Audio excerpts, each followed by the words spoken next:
niya, nganong mamalikas pagit siya. And then, pagka kuha na,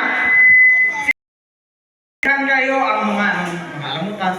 Pero, ito, kung wala ko kabalo, kung sa bahay na sa asa to, o sa asa to. Pero, kaanap ito ko, nga ko, wala. Imbis nga na the time na itong magpabautis mong tako, kasi siyempre, naghagad sila. Magpabautis mong tako. Pero, kung nauna ko nga, wala kaya ako ni kung sa'yo kwato na ko ito, no? Pipi-pipi lang ko. Pungko, pamati, pauli. Pero, wala na kabutan sa mga utok. Kung tanong ko nga, pero deep inside, ako ang utok, walay na kasulod. Mga nga anak ko, siguro, pagbuot garo sa Ginoo, kung asa, nakasulod ako sa Seventh Adventist, no? Naasa nga, kanang tawag bitaw, kanang matudluan. Kaya tungod sa sila matudlo sa tuwa.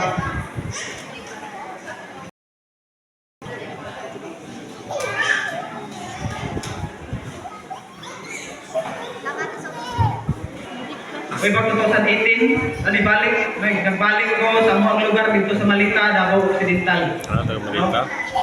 Opo, pagbalik na ko sa Manila, nag-drive.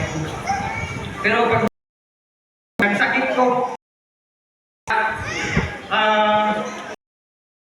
dua ka amo. Nagamang ko mga kung sige sakay para makaulit lang dito sa Mindanao. Ito mo, mahal kayo ang pamasahe. Kasi kung ako, nakita rin ko itong mga trees na makaulit ko sa Mindanao.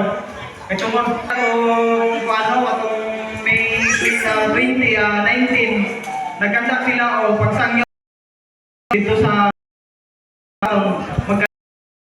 ako ang ipuyan. At dito, wala ko nagduha-duha sa pag-isip, bautismo, wala ko nag mga ito, pagka May 24, May 25, ako nagpabautismo.